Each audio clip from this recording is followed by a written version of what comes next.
नमस्कार, आप सभी का स्वागत है बड़ी खबर में। और बड़ी खबर आज की, ब्रजभूषण बनाम पहलवानों का जो केस है उसको लेकर आज 15 तारीख है। 15 तारीख की डेडलाइन थी चार्जशीट दाखिल करने की, जो भी आरोप ब्रजभूषण के खिलाफ लगे हैं उनको लेकर। तो आपको ये बड़ा अपडेट बता दें कि दिल्ली पुलिस पहुंच चुकी है कोर्ट ये चार्जशीट लेकर। तो क्या कुछ आज यहाँ पर होना है, इस पे हर एक अपडेट हम आप तक पहुंचाएंगे। और चार्जशीट जब फाइल होगी तो हमारी कोशिश होगी कि उसमें क्या कुछ कहा गया है वो भी, क्योंकि उसी से समझ में आएगा कि ब्रजभूषण शरण सिंह की मुश्किलें कितनी बढ़ी हैं, क्या स्थिति बन रही है। क्योंकि वो लगातार खुद को बेगुनाह बता रहे थे, इधर कई सारे आरोप इन महिला पहलवानों की तरफ से थे। और एफआईआर की अगर बात की जाए तो 2 एफआईआर दर्ज हुई थी ब्रजभूषण शरण सिंह के खिलाफ, जिसमें 6 बालिग पहलवान थे और इसमें एक नाबालिग थी। हालांकि बाद में इसमें ट्विस्ट आता है कि जो नाबालिग पहलवान जिसकी तरफ से पॉक्सो के तहत मामला दर्ज करवाया गया था, कहा गया कि उसने अपनी शिकायत वापस ले ली है। तो क्या पॉक्सो वाकई में हट गया है? आज चीजें तमाम क्लियर हो जाएंगी, तो हम इस पे हर एक अपडेट आप तक पहुंचाएंगे। फिलहाल आपको बता दें इस वक्त की बड़ी खबर की, दिल्ली पुलिस चार्जशीट लेकर राउज एवेन्यू कोर्ट पहुंच चुकी है। हमारे साथ हमारी सहयोगी कनू भी जुड़ गई हैं और साथ ही साथ सुप्रीम कोर्ट के अधिवक्ता संजय कुमार जी भी जुड़ गए हैं। उनसे हम समझेंगे। पहले तो हम अपडेट लेंगे कनू से कि क्या कुछ वहां पर जानकारी उनको मिल रही, क्या अपडेट मिल रहा। कनू, चार्जशीट की आज डेडलाइन थी, आज दिल्ली पुलिस पहुंच चुकी है कोर्ट, तो क्या ये चार्जशीट दाखिल हो रही है? माने कि आरोप तो अब कुछ तय हो ही रहे हैं, यहाँ पर कुछ लगी गए हैं ब्रजभूषण के खिलाफ। जी सुषमा, यहाँ पे दो तरह की चीजें हैं। एक आज चार्जशीट जो है वो 6 रेसलर्स की जो कंप्लेन थी उसके खिलाफ लेके जो पुलिस की टीम है वो राउज एवेन्यू कोर्ट पहुंच चुकी है। हमारे सूत्र हमें बता रहे हैं कि ये 1000 पन्नों से ऊपर की चार्जशीट है। क्योंकि अभी कोर्ट की वेकेशंस चल रही है तो ड्यूटी सीएमएम के पास ये मामला अभी सुनवाई चल रही है। अभी कंटेंट्स के बारे में हम नहीं बता सकते कि उसके अंदर क्या लिखा है। उसी तरह जो माइनर रेसलर्स की जो स्टेटमेंट थी और पॉक्सो का केस था उससे रिलेटेड एक रिपोर्ट जो है वो पटियाला हाउस कोर्ट में भी पहुंची है अभी। और पटियाला हाउस कोर्ट अभी, क्योंकि गर्मियों की छुट्टियां चल रही है तो कंसर्न्ड एसीएमएम के पास ये मामला लंबित है। अभी उसको भी नहीं बता सकते कि उसमें भी क्या है, क्योंकि अभी पीपी ने जो पब्लिक प्रोसिक्यूटर है अतुल श्रीवास्तव, उन्होंने ये कोर्ट के सामने रखा है कि हम ये रिपोर्ट फाइल करना चाहते हैं। क्या इसे क्लोजर रिपोर्ट माना जाए, क्या इसे ऐसी रिपोर्ट माना जाए कि वो आगे भी इस केस को इन्वेस्टिगेट कर रहे हैं, तो ये अभी थोड़ी देर में पता चल पाएगा कि स्थिति क्या है। पर हाँ, चार्जशीट जो है वो राउज एवेन्यू कोर्ट में फाइल की जा रही है, जैसे हम बात कर रहे हैं। जी बिल्कुल, तो ये एक बड़ी खबर है जो अपडेट यहाँ पर हमारी सहयोगी कन्नू दे रही हैं। पीपी अतुल श्रीवास्तव, उन्होंने ये जानकारी दी कि हम पहलवानों के मामले में रिपोर्ट दाखिल करना चाहते हैं। नाबालिग पहलवान मामले में दिल्ली पुलिस ने रिपोर्ट दर्ज की। इसको आप कैसे टेक्निकली समझे, आप इस पे हम बात करेंगे। संजय जी, आप ये इसको कैसे समझे कि ये मुश्किल बढ़ाने वाला है तकनीकी तौर पर ब्रजभूषण के लिए, या राहत देने वाला है? सिर्फ रिपोर्ट दाखिल करने की बात कही गई यहाँ पर। देखिए, रिपोर्ट जैसे कनू ने बहुत राइटली कहा कि दो तरीके के हो सकती है। एक फाइनल क्लोजर रिपोर्ट भी हो सकती है, तो वो तो राहत हो जाएगी।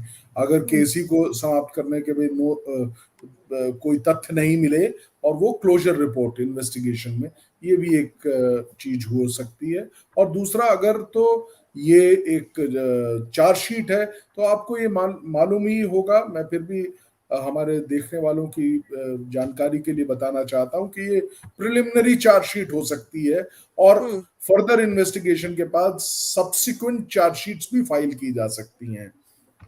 तो ये क्या सामने आने वाला है ये स्पष्ट तभी होगा जब उसके कंटेंट हमें पता चलेंगे। तो बिल्कुल, तो जो कोर्ट में रिपोर्ट रखी जा रही है या चार्जशीट रखी जा रही है उसमें क्या कहा गया है, इस पे सबकी निगाहें हैं। और जैसे ही वो जानकारी मिलेगी वो हम जरूर अपने दर्शकों तक पहुंचाएंगे। लेकिन ये केस काफी ज्यादा पेचीदा पुलिस के लिए भी, दिल्ली पुलिस के लिए भी, क्योंकि लगातार ये कहा जा रहा था, क्योंकि ये 10 साल पुराने मामले हैं जिसमें एविडेंस इकट्ठा करना बहुत बड़ा चैलेंज है। और उसको लेकर भी एक जो सप्लीमेंट्री चार्जशीट की बात यहाँ पर सर ने की है, कल उसको लेकर भी बात कही जा रही थी कि विदेशों से भी जो फेडरेशन है उनसे भी कुछ एविडेंस देने की बात कही गई है, रिक्वेस्ट की गई है दिल्ली पुलिस की तरफ से। और ये कहा भी जा रहा था कि अभी तक वो एविडेंस नहीं मिल पाया, तो सप्लीमेंट्री चार्जशीट भी दाखिल होगी। इसको लेकर आपके पास क्या कुछ जानकारी है, अपडेट है? देखिए, जो ये चार्जशीट फाइल करने का जो तय समय होता है एफआईआर करने के बाद, उसके तहत आज दिल्ली पुलिस इस स्टेप को ले रही है। ये स्पेकुलेशन लगाना कि किसी मिनिस्टर ने 15 जून की डेडलाइन दे दी थी इसलिए ऐसा हुआ, तो ये बात तो सही नहीं है। हम कानून की नजर से देखें तो आज दिल्ली पुलिस की डेडलाइन जो है वो इसी हफ्ते एक्सपायर हो रही थी, इसीलिए आज चार्जशीट फाइल हो रही है। जहां तक हम्म, सप्लीमेंट्री चार्जशीट फाइल होने की बात है, वो लास्ट डे ऑफ इन्वेस्टिगेशन तक फाइल हो सकती है as per the CrPC RPC के नॉर्म्स जो है। जो अ, पुलिस को जैसे जैसे सबूत मिलते जाएंगे वैसे वैसे इन्वेस्टिगेशन ऐड होती जाएगी। चार्जेस फ्रेम होने से पहले सप्लीमेंट्री चार्जशीट फाइल हो सकती है। इनका कोई नंबर फिक्स नहीं होता, ये भी फाइल हो सकती है। और हम्म, जैसे अभी हम लोग बात कर रहे थे, तो जो है पटियाला हाउस कोर्ट में ब्रिजभूषण शरण सिंह के उस मामले में पटियाला जो पुलिस ने ये कहा है कि वो एफआईआर को कैंसिल करने की रिपोर्ट दे रहे हैं। तो इसका साफ मतलब ये है कि जो पॉक्सो का केस है वो नहीं बन रहा है ब्रिजभूषण शरण के खिलाफ, इसलिए कैंसिलेशन ऑफ एफआईआर जो पॉक्सो के तहत दर्ज हुई थी, ये करने की रिपोर्ट मांगी है। अभी हमें ये क्लैरिटी नहीं है कि कोर्ट ने उस पे कॉग्निजेंस लिया है या नहीं लिया है। कोर्ट क्या डिसाइड करेगी ये कहना भी मुश्किल है। बट दिल्ली पुलिस ने कैंसिलेशन रिपोर्ट दे दी है। कहीं ना कहीं जो माइनर ने अपनी स्टेटमेंट बदली थी, पॉक्सो पहले पता चल उसने कुछ और एलिगेशन लगाए थे, फिर कुछ और पुलिस के पास जो उसकी एज को लेकर जो डॉक्यूमेंट्स थे, उसमें कहीं ना कहीं कुछ प्रॉब्लम थी। इसकी वजह से शायद कैंसिलेशन रिपोर्ट आज फाइल करी गई है। और ये हम्म, अगर कैंसिलेशन रिपोर्ट होती है तो ब्रिजभूषण शरण के लिए बहुत बड़ा रिलीफ राहत। होगा पॉक्सो के हम्म, केस में। क्योंकि जो गिरफ्तारी की बात जो बार बार हो रही थी वो पॉक्सो के केस के लिए ही हो रही थी, क्योंकि जो बाकी चार्जेस हैं उसमें 7 साल तक की मैक्सिमम सजा है जो बेलेबल है। तो अगर आज वाली बात चार्जशीट कर रहे फाइल हैं भी आप हो जाती बदले। है आउट रेवेन्यू कोर्ट में, वहां पे वो उसका उनका नेक्स्ट स्टेप होगा, ब्रिजभूषण शरण जो है नेसेसरी लीगल कंप्लाइंस करेंगे और शायद उनको बेल भी मिल जाए। तो जो पॉक्सो वाला जो केस जो ज्यादा सेंसिटिव बताया जा रहा था, उसकी तहत जो है हमें रिलीफ मिलते हुए दिख रहा है बिल्कुल इंशाल्लाह। जी, तो बिल्कुल ये एक बड़ी जानकारी कनू यहाँ पर दे रही है। कनू को मैं थोड़ी देर के लिए फ्री करती हूँ क्योंकि उनको और अपडेट्स यहाँ पर जुटाने हैं। लेकिन जो सबसे बड़ी बात है कि ये जो एफआईआर दर्ज हुई थी वो 2 एफआईआर थी जो हम लगातार आपको बताते आ रहे थे। और इस वक्त जो सबसे बड़ी खबर है कि माइनर वाले मामले में तो फिलहाल एक बड़ी राहत मिलती दिखाई दे रही है ब्रजभूषण शरण सिंह को, कि जो आरोप लगाए गए थे नाबालिग की तरफ से उसके कोई पुष्ट साक्ष्य नहीं मिले हैं, ये कहा गया है। पुलिस की तरफ से जानकारी दी गई है और ये केस कैंसिल होता दिखाई दे रहा है। तो इस वक्त की सबसे बड़ी, यानी कि जो पॉक्सो वाला मामला था वो सबसे ज्यादा बड़ा, जिसमें गिरफ्तारी की मांग भी की जा रही थी कि पॉक्सो के तहत गिरफ्तारी फौरन होनी चाहिए। हालांकि उसमें भी कई सारे क्लॉजेस होते हैं क्योंकि इसमें सेक्शन 10 के तहत मामला दर्ज था और उसमें मैक्सिमम 7 साल तक की सजा का प्रावधान होता है। तो इसमें यह भी कहा गया कि 7 साल से ज्यादा की अगर सजा होती तो ही तुरंत गिरफ्तारी होती, लेकिन क्योंकि ये सेंसिटिव माना जाता है पॉक्सो के तहत अगर कोई केस दर्ज होता है तो उसमें बहुत ज्यादा सवाल थे। हालांकि इसको क्वेश्चन किया गया था बार बार ब्रजभूषण शरण सिंह की तरफ से भी और साधु संतों की तरफ से भी। अयोध्या की एक पूरी घेराबंदी की गई थी इसको लेकर।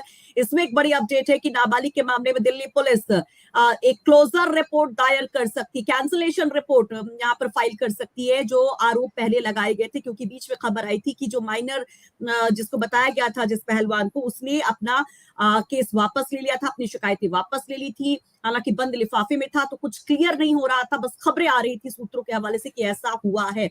लेकिन फाइनली आज जो जानकारी मिल रही है कि इसमें केस वापस हो सकता है, तो कितनी बड़ी राहत इसको हम संजय जी माने। पॉक्सो के सेक्शन 10 के तहत ही केस दर्ज था जो अब वापस होने की बात कही जा रही है। देखिए, अगर जो कंप्लेनेंट है वो अपना केस विड्रॉ करता है तो ऐसी परिस्थिति में संपूर्ण राहत है। बल्कि अभी कनू कह रही थी कि बेल मिल जाएगी, तो बेल का तो फिर प्रश्न ही नहीं होता, समाप्ति हो जाएगा केस अगर इस तरह की रिपोर्ट दी जाती है। प्रश्न ये समक्ष आएगा कि क्या इस रिपोर्ट को न्यायालय स्वीकार करता है। उसके लिए दो चीजें होती हैं। न्यायालय हद से हद ये कर सकता है, जिससे जो रेगुलर प्रैक्टिस है वो मैं शेयर करना चाहता हूं, वो जो कंप्लेनेंट है उनको इस पे सम्मान कर। इस पे सर एक और अपडेट आ रही है कि इस पे 1 जुलाई को सुनवाई होगी, तो क्या इसको बोले हाँ, कि एक्सेप्ट कर लिया गया कोर्ट की तरफ से? नहीं अब 1 नहीं, जुलाई को। देखिए मैं बीच में बोलना चाह रहा था, but hmm, because this hmm, is the medium through which we are talking, you can't hmm, interrupt in it. So hmm, जो बड़ी स्पष्टता है इस चीज में, क्योंकि जैसा हम सब जानते हैं, अभी जो न्यायालय है, जिला न्यायालय, वो भी छुट्टी पे हैं। तो हम्म, जो कंसर्न कोर्ट है उसके हम्म, समक्ष ये नहीं फाइल किया गया है, जबकि हम्म, ड्यूटी मजिस्ट्रेट वहां बैठे होंगे, ड्यूटी हम्म, सीएमएम वहां बैठे होंगे, उनके हम्म, समक्ष इस चीज को पेश किया गया है। और हम्म, उन्होंने इस पूरे जो भी जमा किया कागज हैं, उन कागजों को जो कंसर्न न्यायालय है वहां भेज देंगे, और कंसर्न न्यायालय 1 जुलाई को इसकी सुनवाई करेगा, ये प्रतीत होता है। कनु, कोई अपडेट आपके पास? जी, जैसे मैंने आपको बताया था कि क्लोजर रिपोर्ट के फॉर्म में कैंसलेशन के डॉक्यूमेंट्स सबमिट कर दिए गए हैं। हमारी कुलीग्स हमें बता रहे हैं कि 550 पेज की कैंसलेशन ऑफ एफआईआर की रिपोर्ट है। हियरिंग अभी चल रही है जब हम बात कर रहे हैं। कोर्ट इस पे कॉग्निजेंस लेती है कि नहीं लेती है, ये कहने की बात है, क्योंकि ये कंसर्न कोर्ट नहीं है, क्योंकि समर वेकेशन चल रहे हैं। इसलिए ये duty magistrate, duty ACMM CMM के सामने इसको रखा गया है। तो ये भी हो सकता है कि वो ये जो रिपोर्ट है इसको जब कोर्ट प्रॉपर खुलेंगी तो उस टाइम पे उसको उस पे कॉग्निजेंस लें और अपना फैसला देंगी। तो जहां तक अभी हमारे सोर्सेज जो हमें बता रहे हैं कि जो स्टेटमेंट पीपी जो है जज के सामने रखा है कि जो लड़की ने, जो माइनर लड़की है, उसने जो स्टेटमेंट पहले दी थी जिसके तहत एफआईआर दर्ज हुई पॉक्सो के अंदर, वो गुस्से में दी थी, वो भड़क रही थी सारी चीजों को देख के, इसलिए दी थी। इसीलिए शायद जो खबरें आ रही थी कि उसने अपनी स्टेटमेंट को इम्प्रूव किया है, चेंज किया है। तो उसके बेसिस पे ही दिल्ली पुलिस ने अपनी आज कैंसिलेशन ऑफ एफआईआर अपनी क्लोजर रिपोर्ट में ये बताया है कि पॉक्सो के चार्जेस स्टैंड नहीं करते कोर्ट में। तो इस वक्त थोड़ी की देर में हमें ये सबसे बड़ी क्लैरिटी, खबर। जी जी जी। थोड़ी देर में हमें ये क्लैरिटी मिल जाएगी कि क्या कोर्ट इस पे कॉग्निजेंस लेती है कि नहीं लेती है। जहां तक मेरा एक्सपीरियंस कहता है कि ये मामला कंसर्न कोर्ट को ही जाएगा। ड्यूटी मजिस्ट्रेट जो है वो शायद इंटरफेयर ना करे। तो इस वक्त की सबसे बड़ी खबर है कि दिल्ली पुलिस ने नाबालिग के मामले में कैंसिलेशन रिपोर्ट दायर की है। और जैसा कि हमारी सहयोगी बता रही है कि ये जो रिपोर्ट है ये अभी क्योंकि कंसर्न कोर्ट में नहीं दायर की गई है, वहां से क्या होता है उस पर नजर होगी 1 जुलाई को। अब इस पे तस्वीर साफ होगी क्योंकि भी छुट्टियां चल रही, लेकिन ड्यूटी मजिस्ट्रेट के सामने कैंसिलेशन रिपोर्ट रखी गई है। तो कुल मिलाकर इसे एक बड़ी राहत ब्रजभूषण के लिए माना जा रहा है कि पॉक्सो से शायद उनको राहत मिल जाए। हालांकि अभी भी शायद शब्द जुड़ा हुआ है, लेकिन चांसेस ज्यादा हो गए हैं राहत के कि ब्रजभूषण को इसमें राहत मिल जाए। इस वक्त की ये सबसे बड़ी खबर, यानी कि जो तुरंत गिरफ्तारी की तलवार लटक रही थी, फिलहाल तो वो टल गई है कनू। लेकिन बाकी जो है, जो दूसरी जो एफआईआर है जिसमें जो 354 एडी इन सब के तहत जो ये मामला दर्ज हुआ है, अगर इन केस उसमें चार्जशीट दाखिल होती है तो क्या गिरफ्तारी तुरंत हो सकती है इन धाराओं के तहत चार्जशीट दाखिल होने के बाद, या फिर नहीं? देखिए, ये एक विचित्र सा केस है जो पहली बार ऐसा हुआ है कि पॉक्सो के केस में अभी तक गिरफ्तारी नहीं हुई। नहीं तो एफआईआर की तुरंत बाद ही गिरफ्तारी हो जाती है। ये एक्सेप्शनल केस है जिसमें एक्सेप्शन, बहुत सारे एक्सेप्शन हुए हैं आज तक।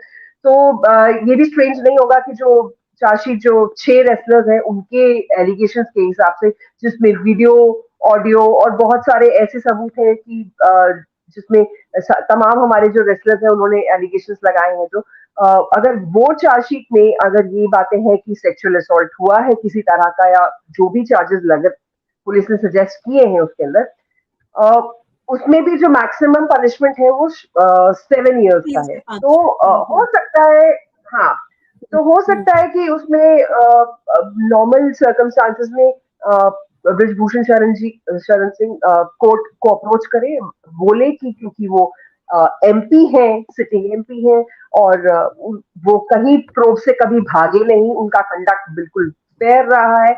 इन बेसिस पे, यही बहुत बड़ा बेस होता है कि वो सबूतों के साथ छेड़छाड़ नहीं कर सकते क्योंकि वो अब WFI के प्रेसिडेंट नहीं है। नहीं है। तो इन तमाम तरह की चीजों को देखते हुए शायद कोर्ट बेल दे भी दे। और अगर हमें निचली अदालत से बेल नहीं मिलती तो हमारे पास हाई कोर्ट है, हाई कोर्ट के बाद सुप्रीम कोर्ट है। तो कहीं ना कहीं मतलब बहुत बड़ा इशू, बहुत बड़ी प्रॉब्लम नहीं दिख रही है बृजभूषण शरण के लिए। हो सकता है कि अगर उस चार्जशीट में सेक्सुअल असॉल्ट की चार्जेस बनाए भी हो पुलिस ने तो बहुत बड़ी लीगल इश्यूज नहीं है क्योंकि सेक्सुअल असॉल्ट इतना सीरियस ऑफेंस नहीं है एज कंपेयर टू पॉक्सो। तो पॉक्सो का जो केस था वो बृजभूषण शरण के लिए थोड़ी सी प्रॉब्लम्स ज्यादा कर सकता था। पर आज जो कैंसिलेशन रिपोर्ट आई है और अब मुझे ये इंफॉर्मेशन ये मिल रही है कि कोर्ट ने जो है कैंसिलेशन रिपोर्ट को कॉग्निजेंस के लिए 1 जुलाई के लिए रख लिया है। तो 1 जुलाई को कोर्ट कॉग्निजेंस लेगी, जैसे मैं आपको पहले भी बता रही थी कि कंसर्न कोर्ट ही इसको मैनेज करेगी। तो 1 जुलाई के लिए ये हियरिंग को शिफ्ट कर दिया गया है। सर इस पे आप क्या कहेंगे? चार्जशीट दाखिल होने के बाद आपके हिसाब से जो 354 ए डी और 34 सी जिनके तहत ये FIR, क्योंकि अगर पॉक्सो हटती तो यही धाराएं बचती हैं, तो क्या तुरंत जमानत मिल सकती है तो बृजभूषण के लिए? चार्जशीट भले ही उनके खिलाफ हो लेकिन उस तरह की स्थिति आप पॉक्सो हटने के बाद नहीं होंगी शायद। देखिए जनाब, मैं तो ये बताऊंगा, अभी कनू जी बहुत अच्छा बता रही थी कि ये एक्सेप्शनल केस है, जबकि ऐसा कोई प्रोविजन नहीं है, कहीं पे कोई किसी तरीके की एक्सेप्शन नहीं होती है। यहाँ पे एक्सेप्शन जब हुई, उनको बेल लेने की आवश्यकता क्या है? क्या जरूरत है उनको बेल लेने की? मैं कनू जी, आप मेरी बात से इत्तेफाक रखती हैं कि नहीं? बिल्कुल सर, मैं आपकी बात से एग्री कर रही हूँ सर। इस केस में शुरू से लेके आज तक अभी एक्सेप्शन ही हुए, वो बेल लेने की भी उनको जरूरत नहीं पड़ेगी सर। कोई जरूरत नहीं है, उसमें भी क्लोजर लग जाएगी। ये तो देखिए, ये ऐसी चीजें हैं कुछ जो दिखती हैं, सबको प्रतीत हो रहा है क्या हो रहा है, मुझे ऐसा लगता है। लेकिन हमको फिर भी वेट एंड वॉच करना चाहिए, न्यायालय पे विश्वास रखना चाहिए। न्यायालय, देखिए बहुत स्पष्ट शब्दों में न्यायालय हो सकता है कॉग्निजेंस ना ले, कहे कि ये क्लोजर रिपोर्ट गलत है। इसीलिए न्यायालय क्या करेगा ये मैं आपके समक्ष बताना चाहता हूं। न्यायालय कंप्लेनेंट को अपने समक्ष बुलाएगा और पूछेगा कि आपके ऊपर कोई प्रेशर तो नहीं है, आप किस वजह से ये बयान दिया है, और उसके बाद जो दूध का दूध है वो पानी का पानी है वो होगा। अगर वो उन्होंने कुछ ऐसा नहीं किया है अभियुक्त ने तो बचेंगे। तो ये तो नाबालिग माइनर की केस में आप बात कर रहे थे, लेकिन जो बाकी धाराएं हैं, जो बाकी धाराओं वाला केस जो है, देखिए मैंने थोड़े से शरारती अंदाज में कहा कि बेल लेने की आवश्यकता नहीं है, लेकिन कानूनी तौर पे अगर एक साधारण नागरिक होता तो उसके सर पे एक तलवार लटकी रहती कि बेल लेनी है आपको। यहाँ पे जब उस केस में नहीं हुआ तो इस केस में देखिए सारी दफाएं 7 साल से कम है।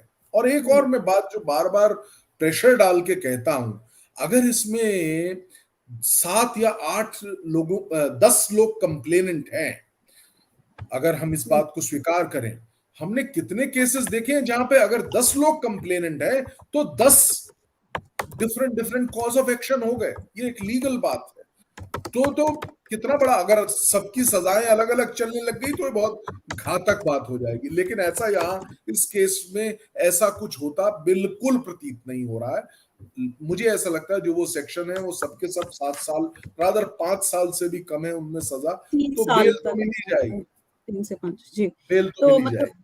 यानी कि गिरफ्तारी की तलवार तो फिलहाल आज जो अभी प्रेजेंट टाइम पे जो तस्वीर दिख रही है उसमें नहीं दिखाई दे रही कि बृजभूषण की गिरफ्तारी होगी। इसमें हमारे साथ संदीप जी भी जुड़ गए। संदीप जी, पॉलिटिकली भी इसमें बड़े सारे स्टेटमेंट्स है, क्योंकि कल ही चार्जशीट को लेकर सवाल हमारे सहयोगी ने पूछा था बृजभूषण शरण सिंह से, तो उन्होंने सीधे सीधे कांग्रेस पर हमला भी कर दिया था और बहुत ज्यादा कुछ नहीं बोला कि वेट करिए, इंतजार कीजिए, 15 तारीख को आ रही है जैसे पहले बोल रहे थे, बस इतना बोले थे कि मैं तो कांग्रेस का शिकार हो गया हूँ, दैट्स इट, इतना ही उन्होंने बोला था। तो आज जैसे स्थितियां बन रही, फिलहाल तो उनके फेवर में दिख रही है, फिर से कह रही हूँ फिलहाल तो उनके फेवर में दिख रही हैं, लेकिन टेक्निकली जो अभी स्थितियां बन रही, लेकिन अभी जब तक कोर्ट की तरफ से कुछ नहीं आता, अंदर से कुछ जानकारी नहीं मिल पाती, तब तक हम क्लियर कुछ नहीं कह सकते। लेकिन इस तरह का स्टेटमेंट चार्जशीट दाखिल होने के एक दिन पहले, उनकी चुप्पी, इस पे आप थोड़ा सा संक्षेप में कुछ पॉलिटिकली इसमें बताएं तो। देखिए पॉलिटिकली वो जो भी संजय जी कह रहे थे, जिस लीगल कॉन्सेप्ट की वो बात कर रहे थे, उसके अनुसार ब्रजभूषण शरण को कोई भी खतरा अब नहीं दिखाई दे रहा है। और जो पॉलिटिकल प्रेशर की बात कह रहे हैं आप, उसमें ये साफ हो गया है कि उनको जिस तरीके से हाई कमान का आदेश मिला है कि आपको किसी भी विषय पर कुछ बोलना नहीं है जब तक निर्णय नहीं आ जाता है, तो ये कोर्ट आज निर्णय मुझे लगता है कि इस मामले में दे देगा कि उनके साथ क्या होना है, जबकि ऐसा कुछ भी नहीं है। क्योंकि आप खुद ही बता रहे हैं कुछ मामले में उनको 3 साल से कम वाली सजा का प्राविधान है, उसमें भी वो शायद अंदर नहीं जाते हुए दिख रहे हैं। जब पॉक्सो में उनके साथ कुछ नहीं हुआ, और जिस तरीके से उन्होंने पॉक्सो एक्ट का एक तरीके से कहा जाए कि जो सरकार कह रही थी, जो विपक्ष कह रहा था, उसमें कुल मिला के कुछ हुआ नहीं। फाइनली ये मामला जो है, अब सुषमा जी मुझे लगता है कि शायद अब इसका पॉलिटिजाइजेशन तो हो गया है, लेकिन जिस तरीके से कांग्रेस या बीजेपी इस मामले को लेके आतुर है, जिस तरीके से वो आगे दिख रही है, उससे ये साफ हो गया है कि ब्रजभूषण शरण सिंह अब जो है एक सेफ स्पेस में आ गए हैं। इस निर्णय के बाद जो आज निर्णय आएगा,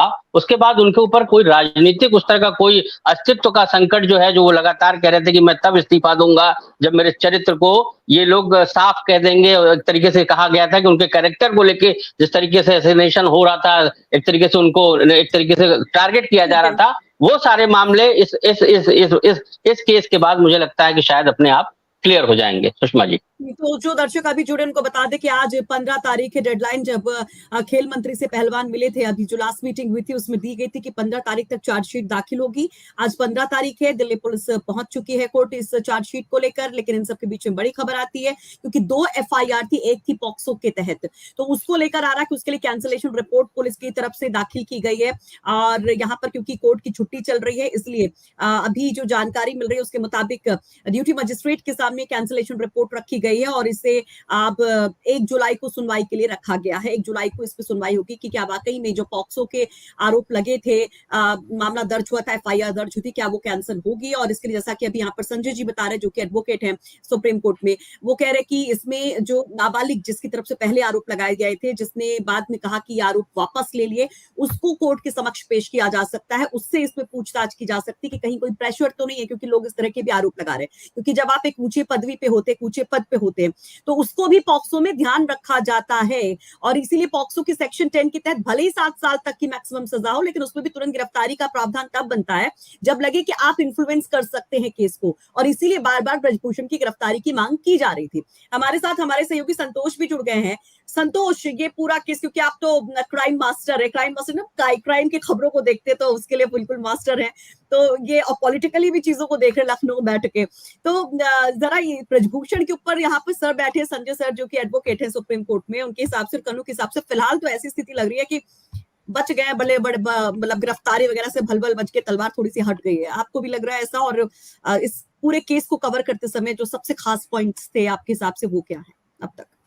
देखिए, इस पूरे केस में जो FIR दर्ज हुई, उसमें जो बाकी रेसलर्स ने लिखाई थी और उस जो नाबालिग खिलाड़ी ने लिखाई थी, ब्रजभूषण शरण सिंह के लिए गले की फांसी इसी नाबालिग जो खिलाड़ी की तरफ से जो FIR लिखाई गई थी वो थी। वजह उसमें पॉक्सो था, और पॉक्सो एक स्पेशल एक्ट है जिसमें अरेस्टिंग है। लेकिन जिस धाराओं में पॉक्सो में भी FIR दर्ज हुई थी, उसमें मैक्सिमम जो पनिशमेंट है वो 7 साल का था।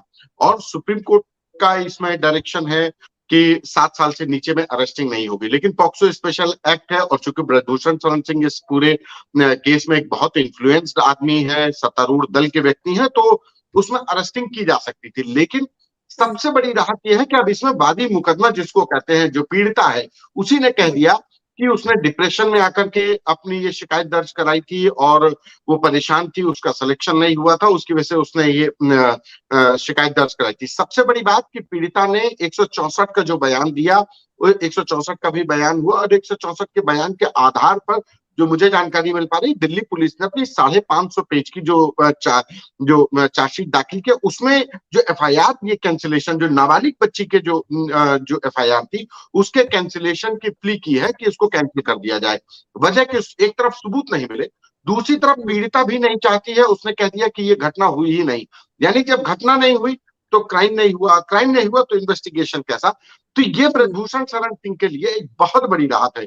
बाकी जो दूसरी FIR जो दर्ज करवाई गई है, उसमें किसी में भी ऐसा आईपीसी के वो सेक्शंस नहीं लगाए गए हैं जहां तक मेरी जानकारी है जिसमें ब्रजभूषण शरण सिंह के ऊपर अरेस्टिंग की तलवार लटक रही है। सिर्फ एक सिंगल मामला था जिसमें अरेस्टिंग की तलवार लटक रही थी।